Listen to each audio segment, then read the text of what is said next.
लेकिन दिल्ली से बाहर रहने के बाद उन्हें एहसास हुआ है कि सिर्फ हमारी कमाई से हमारी तकदीर नहीं बदलेगी। अगर मुल्क में अच्छी हुकूमत नहीं रही तो मेरा मजहब भी नहीं बदलेगा। मैं भाई जनाबे मुखिया बाबुल साहब, जनाबे भाई मुखिया इजहार साहब का, हमारे कई लोग और यहाँ पर इफ्तिखार साहब भी आए हुए हैं। मैं इन तमाम तर लोगों का बड़ा ममनून हूँ, बड़ा मशकूर हूँ, बड़ा शुक्रगुजार हूँ कि इन तमाम तर लोगों ने इस वक्त बेड़ा उठाया है। हमें उम्मीद ही नहीं, पुख्ता एतमाद है कि इंशाअल्लाह अज़ीज़ जीत आप भी होगी। जो लोग हारने वाले हैं वो कई तरह की शरारत करेंगे, कभी प्रशासन के जरिए से आपको परेशान करेंगे, कभी अफवाहों का सहारा लेंगे। आप मंजिल का मुसाफिर रास्ते के खंडर से लड़ता नहीं है, बल्कि डाइवर्सन से वो निकल जाता है, कट के निकल जाता है। इस वक्त क्योंकि आप मंजिल की तरफ आपकी नजर है, रास्ते में आपको नहीं उलझ रहा है। जिस तरह से अभी गाड़ी का काफिला आ रहा है, ये आपका जोश है, आपका जुनून है, ये आपकी मोहब्बत है कि आप अपना काम काज छोड़कर अपनी मोहब्बत को अपने तौर पर निकलकर हमारे लिए आए हैं। इस वक्त पकड़ना बहुत जरूरी है। यहाँ 1 बजे के परमिशन का वक्त है, इसलिए हम लोगों को फिर यहाँ से तुलालगंज निकलना है। कई बस्ती होते हुए बाबुल भाई रहनुमाई करेंगे या डॉक्टर शरीफ साहब है कि हमारा क्या रूट होगा जाने का, ताकि वहाँ चले। जब कहा जाए सिपाही को चल तो बेइंतहा चल, जब कहा जाए रुक तो रुक। ये होता है सिपाही। नमाज पढ़ते इमाम के साथ, इमाम रुकू में तो मुख्तदी रुकू में, इमाम सजदे में तो मुख्तदी सजदे में। लेकिन अगर इमाम खड़ा हो गया, मुख्तदी सजदे में रह गया तो उसकी नमाज नहीं होगी। इलेक्शन में भी आपको अपने लीडर को फॉलो करना पड़ेगा। लीडर ने कहा आगे चलिए तो चलना चाहिए, रुक जाने के लिए कहे तो रुक जाना चाहिए। मेरे भाइयों, ये चंद बातें हमने आपको वसूली अखबार से की। 2 बातें और कहना चाहता हूँ। इस वक्त का जो इलेक्शन है वो इलेक्शन हिंदुस्तान के मुस्तकबिल को तय करेगा। आपने ये देखा है गुजरात में जब से बीजेपी की सरकार आई है, गुजरात में अक़लियतों को, दलितों को बड़ी महरूमी का शिकार होना पड़ा है।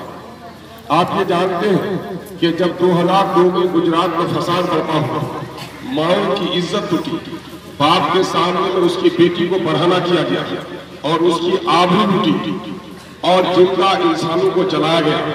मेरे भाई, हजारों नौजवानों के सीने पे गोलियां चली। मेरे भाई, वो दर्द और वो गम आपके सामने में होना चाहिए। एक छोटा बच्चा है, उसके बाप को कोई कत्ल करे, उसके माँ को कोई बेइज्जत करे और फिर वो उसे मिठाई ला करके उससे खा ले। लेकिन अगर उसका होश हो गया है, 12 साल 14 साल की उम्र में उसकी अकल में पुख्तगी आ गई है, वो भूखे मर जाएगा लेकिन अपने बाप के कातिल से मिठाई नहीं खा सकता। जो लोग नादान है, अब भी जो लोग नादान है, वो लोग तीर का साथ देंगे, क्योंकि उनको सियासी शऊर नहीं हुआ है कि तीर को वोट देना, बीजेपी को वोट देना है। अब बीजेपी को वोट देना, नरेंद्र मोदी को प्रधानमंत्री बनाना है। तो क्या है हम और पैसा के लोग? बिहार में 2 सीट है असेंबली की, जहाँ 74% अक़लियत की आबादी है, दलितों की आबादी है, हिंदू और मुसलमानों के मोहब्बत की आबादी है।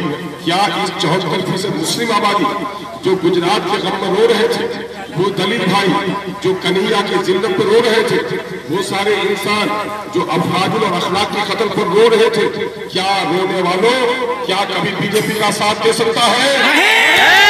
क्या वो तीर का साथ दे सकता है? क्या वो नरेंद्र मोदी को प्रधानमंत्री बनाना? हाँ, जो नादान है वो बाप के कातिल के हाथों से भी मिठाई खा सकता है। नादानों से नफरत मत कीजिए, बल्कि नादानों के कान में कहिए कि मेरे भाई, ये जो मिठाई खिला रहा है ये तुम्हारे भाई बाप का कातिल है, जरा होशियार हो। मेरे भाई, इलेक्शन 4 दिन का खेल है, इस पर मुस्तकबिल की तामीर होती है। आज जो हमारा ये इलाका इतना पिछड़ा है, इतना पसमानदा, उसकी वजह क्या है? उसकी वजह यह है कि हमारे कुछ ठेकेदारों ने हमारा वोट का सौदा कर लिया। कुछ लोगों ने कहा 50,000 वोट हम दिलवाएंगे। इन ठेकेदारों की गुलामी से निकलना पड़ेगा आपको और अपना अपना वोट का फैसला करना पड़ेगा। और करना पड़ेगा कि माँ ने मुझे जना है आजाद, मैं इस मुल्क में आजाद हूँ, मेरे वोट की कीमत जितनी है देश के राष्ट्रपति के वक्त वोट की भी उतनी कीमत है। मेरा वोट मेरे जमीर के मुताबिक फैसला करेगा, किसी गुलामी पर फैसला नहीं करेगा। और यकीन जाने, जो गुलाम होता है वो मर जाता है, और जो लड़ता है दुनिया में गर्दन कट जाए लेकिन अपनी नस्लों को वो आजादी का पैगाम देकर जाता है। गुलामी की जंजीरों को तोड़िए और आजाद होने की कोशिश कीजिए। आज भी इस मुल्क में कुछ कुछ जगहों पर लोगों ने लोगों को गुलाम बनाकर रखा है। बिहार में नीतीश कुमार ने बड़ी चालाकी से लोगों को गुलाम बनाने का काम किया। पिछले दिनों में इसी नीतीश कुमार ने आपसे वोट लिया। क्या कहकर वोट लिया कि हम नरेंद्र मोदी को हराने का काम करेंगे, मिट्टी में मिल जाएंगे लेकिन बीजेपी में नहीं जाएंगे। लेकिन आप किसी चोर को, किसी डाकू को, किसी लुटेरे को, गांव में गलत करने वाले को खंभे में बांधते हैं और कहते हैं थूको, और फिर सदा में क्या करते हैं चाटे। ये तो होती है कसूरवार की।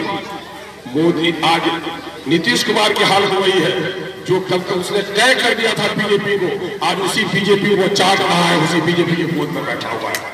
जो लोग अपनी उंगली चाट सकते हैं उसी के खातिर, वो कभी आपके साथ इंसाफ नहीं कर सकते हैं। मेरे भाई, एक नुमाइंदा आया है कांग्रेस का आपके दरमियान। कांग्रेस का वही नुमाइंदा है जिस नुमाइंदे ने कभी अलीगढ़ के मामले में आवाज नहीं उठाई। ये वही नुमाइंदा है जब तलाक बिल की पेशी हुई तो मुंह में इसकी आवाज नहीं आई। ये वही नुमाइंदा है जो आज कोठिया में जिस नदी पर मैंने 1.5 किलोमीटर तक पुल बनाया, 30 किलोमीटर तक पुल नहीं बना पाया। ये वही नुमाइंदा है जिसको बस्ती का भी नाम मालूम नहीं। खजगना के लोगों, कोचगढ़ के लोगों, चंदेल को लोगों, चंडवा के लोगों, अख्तर ईमान आपके घर का बेटा है और बेटा और भाई का होने की बेटा और भाई होने की हैसियत से आपसे वोट मांगने नहीं आया है, बल्कि सीमांचल का दर्द अपने सीने में रखता है। सीमांचल के दर्द को दबा मेरी लड़ाई है, सीमांचल के हक और हुकूक की लड़ाई है। कल के दिन में ये लोग जब थक जाएंगे तो फिर मसलक के झगड़े पैदा करेंगे। मौलाना यहाँ पर सारे बड़े